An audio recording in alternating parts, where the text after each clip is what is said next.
Season Pass, sponsored by City National Bank, starts now.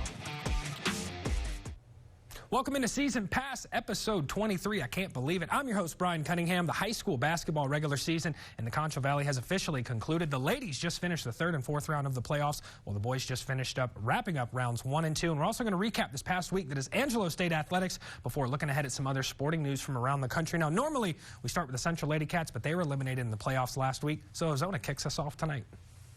The ladies took on New Deal this past Monday in the regional semifinal round, beating the Lions 47-37 in this game to move on to Friday's regional matchup versus Panhandle. The winner moving on to the state semifinals next week. And the Lady Cougars up now, currently on a hot streak as they entered the regional semifinals versus Farwell, a rematch of last year's regional semifinal round just as well. The Lady Cougars, unfortunately, falling in this one again to the Steers, a tough 3-point loss. The ladies just ended their season at 28-8 overall. Over in Mason now, they defeated Bremen 54-53. The ladies moving on after the 1-point win to face the winner of Weimar and Goldthwaite in the regional finals later on this week as they continue their chase for the potential state semifinal berth. The Water Valley girls facing off against Hermleigh in our next recap from the regional semifinal round. The Wildcats losing in this one 69-22 as they finished their season 8-13 overall. And Blackwell up next, facing a very, very tough Jayton opponent. The winner facing Erie and County later. The ladies later on this week. Jayton unfortunately takes this one 49-36. The Lady Hornets finished this year 23-10 with a regional semifinal trip. And Erie and County as our last regional semifinal recap for the ladies just before the break. The Lady Hornets facing another Hornet in this one, but it was no contest in this game. A 30-point win, 30-60, and on to face Jayton in the regional finals round for a trip to the state semis. Coming up next on Season Pass, we shift from the ladies' third-round action to the boys' opening round of the high school basketball playoffs, including another Cristobal versus Miles playoff meeting. Don't go anywhere. Season Pass will return shortly.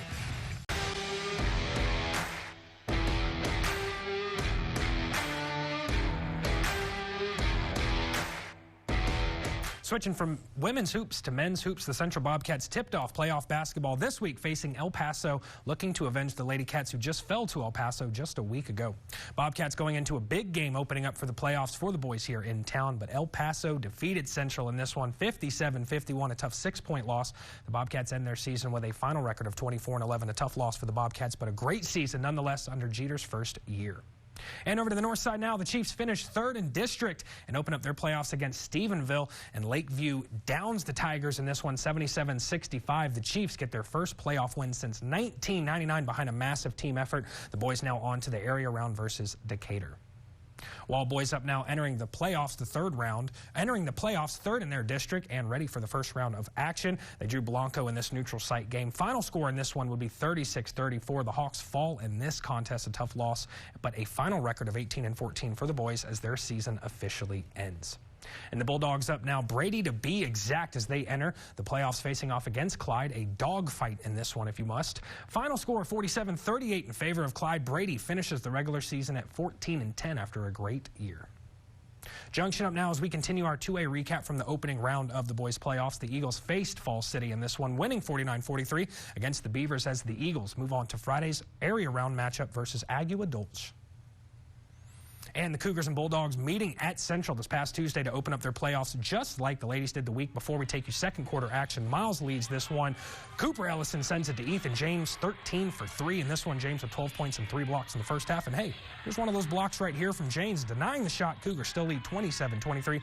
And second quarter winding down, Ellison drives the time that finishes the play. Bulldogs still down 2, 31-29. The next possession, Ellison hesitates, takes this one to the rim, and we are all tied 31-all. 50 seconds left in half. As the time winds down, second quarter winding down, Camden Balderas sends this one over to Kanan Fuentes. The freshman hits the go-ahead 3, 34-31, and then sending it back over to the Bulldogs. Ethan James again hits 2 free throws before half to secure the 1-point deficit in favor of Cristobal. But the final score is 66-65. Cooper Ellison buries 2 go-ahead free throws to win it. Cooper finished with 24 points. Miles moves on to the area round versus Whiteface. Sonora up now, continuing 2A. The boys face Roscoe to open up their playoffs this year, a game that came down to the wire over in Bront. The Broncos fall by just 1 point, and this game Roscoe wins at 44-43. Sonora finishes at 16-6 overall as their season now comes to an end. And switching over to 1A, Paint Rock up now. They face Garden City in the Janelle Center to tip off their playoffs Paint Rock's coach Don Gibson getting his troops ready. Opening tip, Ruiz draws the first blood for the Indians as he knocks the jumper down. Paint Rock 2-0. Indians possession again. Angel Briones cuts through traffic for a layup. It's 4-0 Indians early, and Garden City gets on the board with a pair of free throws here to get within 4-2 in this contest. And it was Bearcats who hit the three-pointer on the next possession. A 5-4 advantage halfway through the first quarter. Paint Rock ball now. Caden Gunn's layup is going to cut the Bearcats lead to 13-8. Garden City was just a little too strong in this one. A 77-32 win. The Indians finished their season with a final record of 13-14. Water Valley versus Menard in this matchup. A Concho Valley matchup highlights our next game. Water Valley faced Menard in the 1A contest. 58-20 would be the final score as the Wildcats move on to the second round versus Buena Vista later this week. The Yellow Jackets, not the Yellow Cats. They finished their season at 18-7 after a perfect 12-0 district run. A neutral by-district matchup between Erie County and Lone. The Eagles scored the first 2 points and made 0 more in the rest of the first quarter. Turnovers were the first quarter trend. Lone's Barrett Brock gets it stolen. Robert Sanford with the finish. 7-2 Hornets lead. Brock again with the handle. Brock again with the fumble. Sanford and Daniel Crutchfield combined for the steal. Sanford with the bucket. Sanford with 7 quick points in the first quarter. The Hornets on offense now sends it over to Sanford, swings it to Crutchfield. He's going to bury the 3, 16-2. Hornets lead still, and another Eagles turnover leads to another Hornets score. Was the trend of the game. I told you this time Sanford sends it to Crutchfield to Grady Jackson. 3 hits it for 3 on this shot. Final score 77-16. Erie County takes the by-district matchup easily. Moves on to face Balmaria later on in the week in the area round. Robert Lee is our final first-round recap for the boys hoops. Before the break, Robert Lee over in Eden to take on Rochelle, and it wasn't even close. 65-22 was the rout. It would be the final score as the Steers move on to round 2 facing Sanderson later in the week. Coming up next on Season Pass, we take a look at the remaining ladies basketball teams as they entered round 4, while the fellas entered round 2 of the high school basketball playoffs themselves. Don't go anywhere. Season Pass will be right back.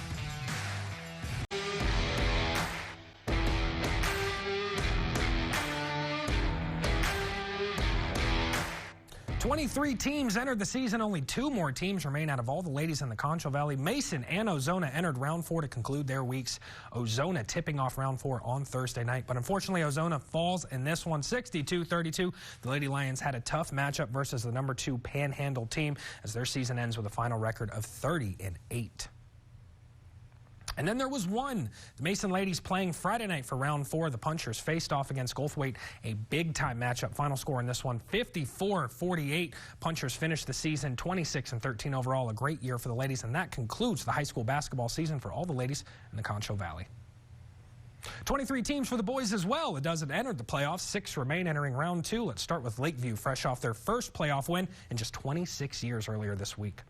The Chiefs facing an uphill battle versus number 18 Decatur. Final score in this one, 79-45. The Chiefs were down by 15 before the Eagles really pulled away late, but nonetheless, hats off to the Chiefs on their first second-round playoff visit for the first time in 26 years. Miles facing Whiteface over in Snyder with a matchup against the Antelopes. Miles never led until a few seconds left in the game. Ethan James hitting the game-winning 3 to go ahead 1. Miles faces the winner of Groover and Floyd Data next week in the regional semifinals. Junction up now in their contest against Agua Dulce. I'm still saying that wrong. Divine, Texas is playing host to this matchup. The Eagles enter at 19-6. Agua at 28-3. This is going to be a big, tough matchup for the Eagles, and it proved just that. A 5-point loss to the Longhorns, 41-36. Junction is going to finish their season at 19-7. And switching over to 1A now, Water Valley facing Buena Vista in the area round over in Big Spring. The Wildcats 15-6, Buena Vista 10-12. The final in this one, 75-45. Wildcats move on to face Monday in the regional semifinals next week. Erie County girls were eliminated on Thursday night with the boys' season still alive. The Hornets sitting at 25-7. Balmaria at 8-8 overall. Erie County wins this one 65-35. Seth Sanford with 22 in this one. Hornets face number 1 Jayton in the regional semifinals next week.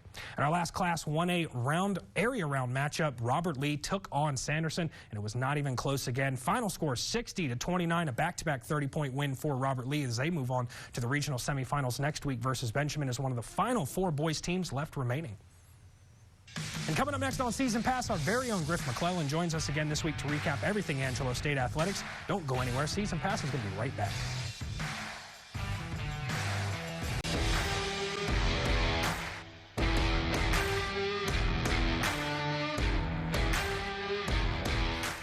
Good evening and welcome to this week's edition of Angelo State coverage on Season Pass. Tonight we start on the softball diamond where the Rambles hit the road for 2 doubleheaders.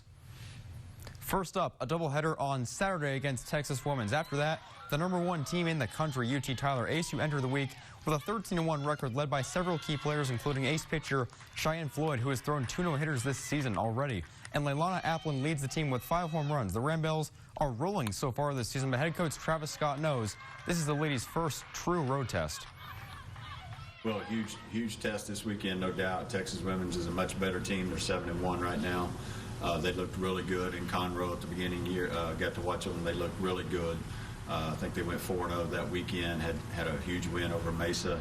So a team that, they brought in a couple of transfers that have helped them.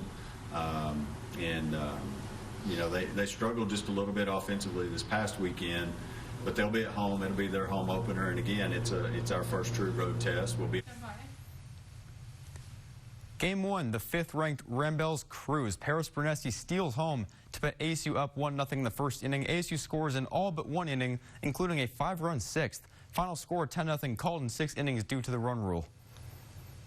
Game 2, ASU leads 3-1 in the top of the 5th inning, but the Pioneers explode for 4 runs in the bottom half to go up 5-3. Applin hits her 6th home run of the season in the top of the 7th inning, but it's not enough as the Pioneers win it 5-4.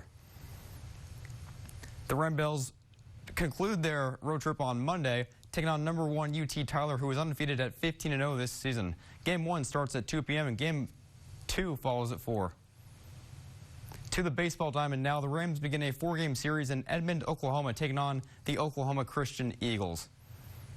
ASU entered the week 11-2 on a 7-game winning streak, most recently a 4-game sweep of Sul Ross State, where the Rams outscored the Lobos 66-11 in that span. The Rams got an extra day off of rest this weekend as Game 1 in Edmond was moved to Saturday due to frigid weather, which meant a doubleheader on Sunday and Game 4 on Monday. Here's what head coach Kevin Brooks said during practice last week, looking ahead to the upcoming road series. Oklahoma Christian is scary because they play really well at times, and they're just a little inconsistent. I hope they continue to be inconsistent this weekend, but they're a team. I mean, you look at them, they've got several arms that can go put up zeros, and then they got some guys that can swing it, and you've sort of seen that.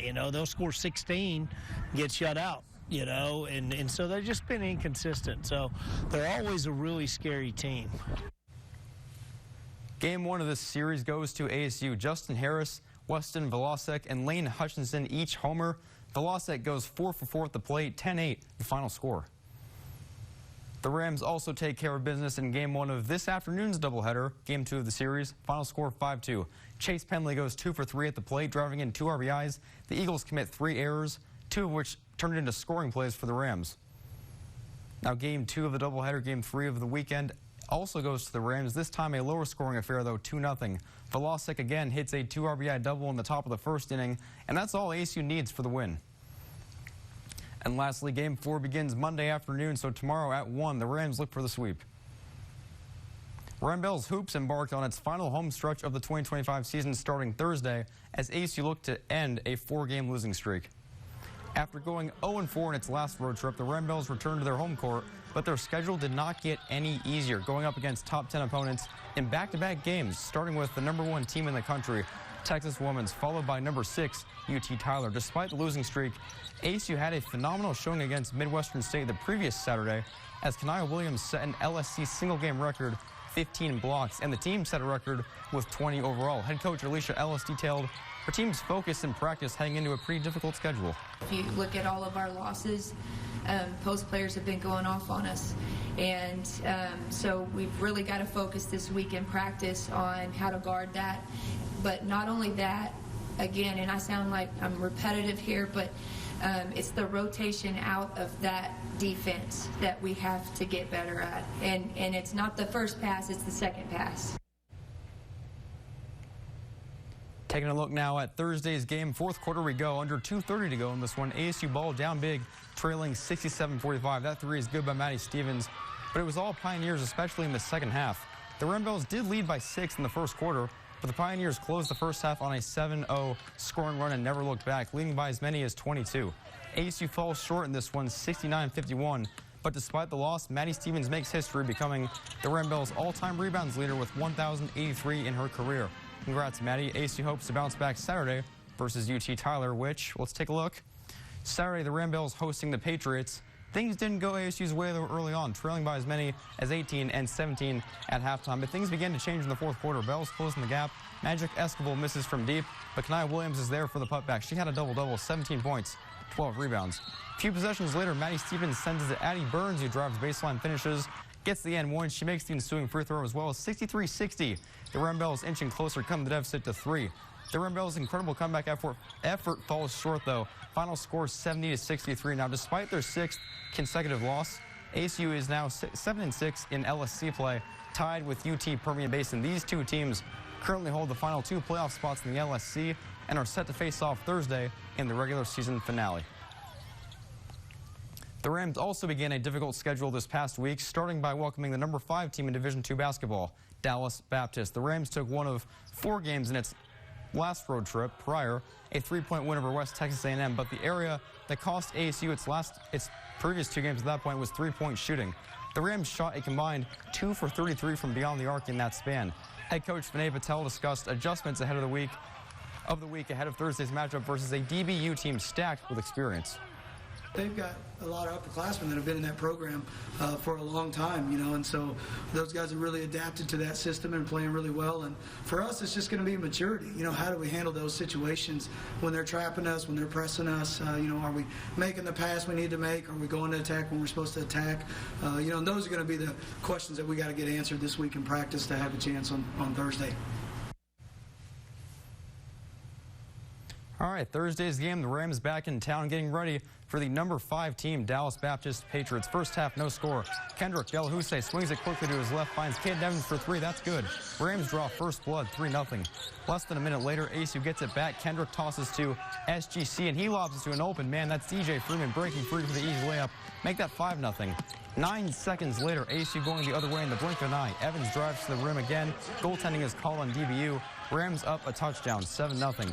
And the Rams get it done in the end. They pull off the upset, taking this one 68-61. And not just that, Carvel T-Set also reaches 1,000 career points. Congrats, Carvel.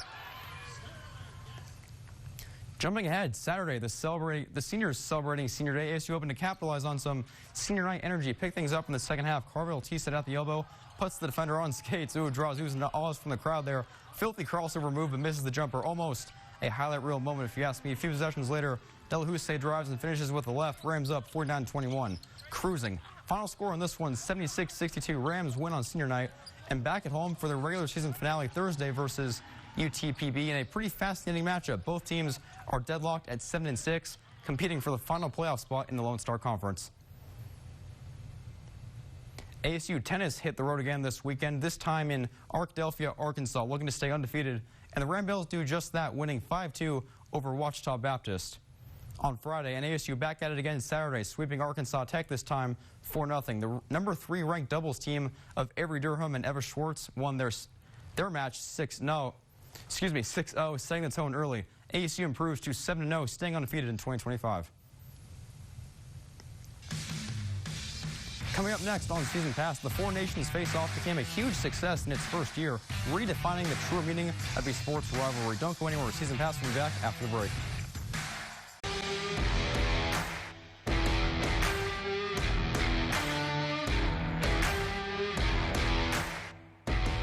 The Four Nations Face-Off had its inaugural tournament, a huge success according to hockey and sports fans alike. Here's that recap.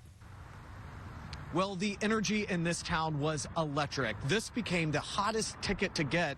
People traveled from all over the country and Canada, and they paid premium prices to see it for themselves. USA! It is the border battle no one knew they needed. In its first year, the Four Nations Face-Off took off faster than a puck drop. You put the country's colors on the players, you get 100% of their talent. I love coming to the States, and but you know, when it's a rivalry and it's hockey and it's it's really good. It's a lot of fun. USA! Fans were eating up Thursday's championship game between the United States and Canada. Tickets went for Super Bowl level prices, and fans traveled to Boston from all over North America. We got stranded in Ottawa on the way here for 2 nights, so then we drove here overnight with another couple from Canada that we met at the airport. That's how much we like hockey. You're seeing the best players in the world in your backyard. You have to make the trip no matter how much it costs. Before the game, a special presentation of national anthems featuring the starting players and kids of local military families. Jackson Brandt of New Hampshire was one of them. I played on the ice in between periods for a college game, not this big though. There was minimal booing during the national anthems after it happened at a game over the weekend, but outside of TD Garden, bars filled up hours before the game started. Fans of both countries crossed paths, and they tell me they want this matchup again. I think it's amazing. I think they should do it every year. It's absolutely incredible. This tournament really took off in a way that no one was expecting, and it became a moneymaker for the city. That's the latest in Boston. I'm Brandon Truitt. Back to you. Well, that wraps up this episode of Season Pass, and actually we have a few high school basketball hoops to get through. Miles, Erie, and County Water Valley and Robert Lee all play on Tuesday, the Final 4 remaining teams. And you can always check out all of our content on the Concho Valley homepage at ConchoValley.com. Make sure to always use the hashtag Season Pass. Thank you guys for hanging out. We'll see you next week. Thank you for watching Season Pass, sponsored by City National Bank. For more in-depth stories, scores, and highlights, head to ConchoValleyHomepage.com. For more on today's stories, visit ConchoValleyHomepage.com. Closed captioning for the hearing impaired is sponsored by the Law Office of Rick DeHoyas.